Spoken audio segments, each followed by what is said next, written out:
Comment now from Zara Sultana. Don't forget, she's posted this indication, this image of Nigel Farage saying, "Don't come here."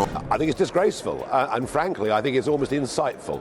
It's very, what she said about me and about our people, I think is an absolute democratic disgrace. This is not the way that any elected member of Parliament should behave. Is Nigel Farage under attack? Labour MP Zara Sultana's fiery accusations have set British politics ablaze, branding Reform UK as a far-right menace. But has she gone too far? As Reform UK surges in the polls, Sultana's words might be backfiring. We'll unpack the explosive confrontation that's shaking up the political landscape and ask, is this David versus Goliath, or a calculated move gone wrong? Before we move on, I'd like to ask you a small favour. If you appreciate this content, please take a second to like this video and subscribe to the channel. Over 98% of you watch the videos without subscribing. It costs you nothing, but it makes a huge difference to us. So, did you click the subscribe button? Great. Thank you so much. Now, back to the video. Zara Sultana's recent attack on Nigel Farage has set British politics ablaze, igniting a fierce debate about the boundaries of political discourse.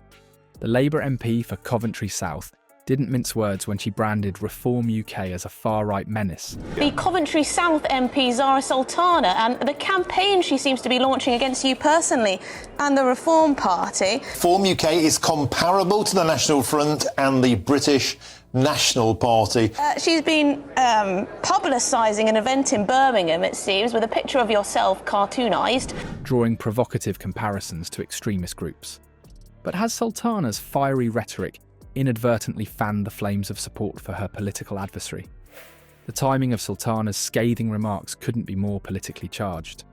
Reform UK has been steadily climbing in the polls, with recent surveys showing them nipping at Labour's heels in key constituencies. This surge in popularity has clearly rattled the political establishment, prompting Sultana's inflammatory response. But her choice of words has raised eyebrows across the political spectrum. No entry sign, not allowed sign, and also a letter comparing Reform to the BNP and the National Front. What do you reckon to that? Comment now from Zara Sultana. Don't forget, she's posted this indication, this image of Nigel Farage saying, "Don't come here." I think it's disgraceful, and frankly, I think it's almost insightful. It's very, what she said about me and about our people.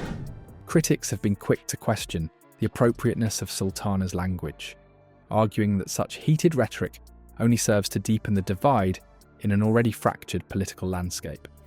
Some political analysts warn that her comparisons to extremist groups could be seen as a form of political fear-mongering, potentially alienating moderate voters who might be considering Reform UK as a viable alternative. The backlash against Sultana's comments has been swift and severe. Social media platforms have been flooded with supporters of Farage and Reform UK, decrying what they see as an attempt to silence legitimate political discourse. And clearly what she's trying to do is she's trying to get, a crowd of protesters. Reform UK is comparable to the National Front and the BNP. Oh dear. May not behave themselves to turn up on the 28th of March when we're going to be holding the biggest political rally. This groundswell of online support has thrust Farage back into the spotlight, potentially giving him a platform to reframe the narrative in his favour.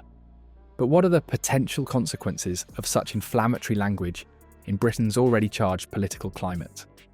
Some fear that Sultana's accusations could lead to a dangerous escalation of tensions, particularly as Reform UK prepares for its upcoming rally in Birmingham.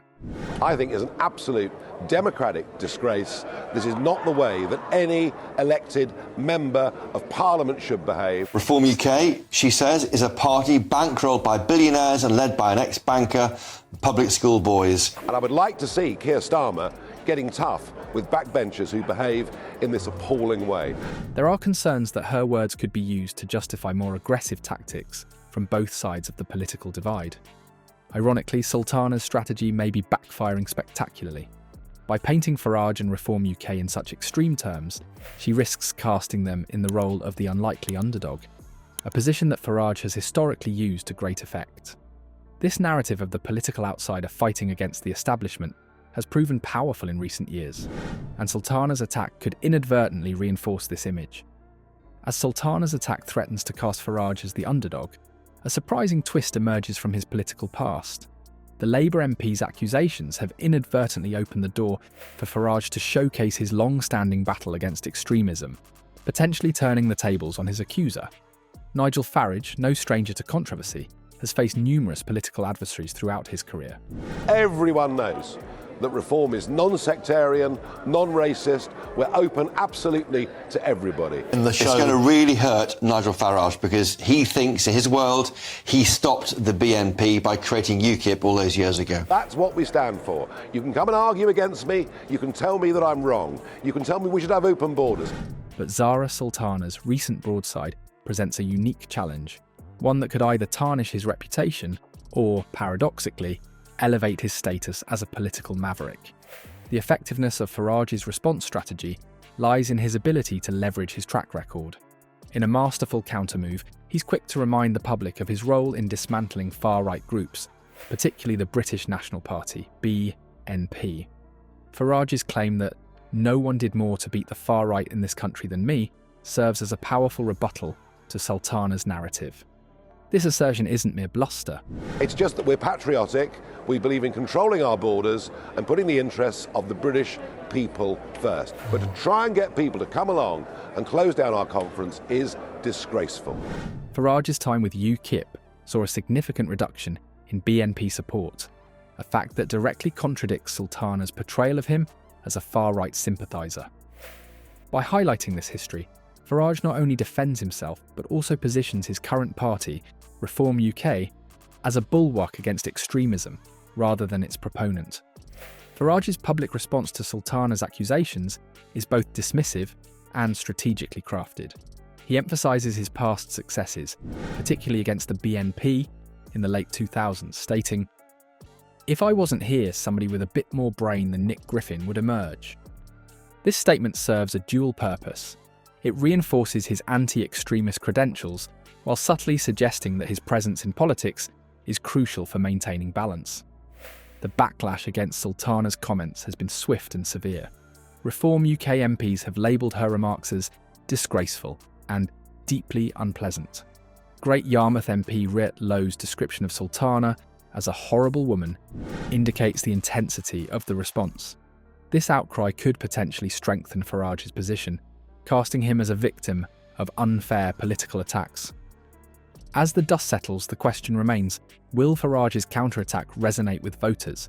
His confidence suggests he believes it will. Announcing the upcoming Birmingham rally, Farage declared, "Reform has all the momentum in British politics and we are only just getting started." This statement hints at a belief that Sultana's comments may have galvanised support for Reform UK,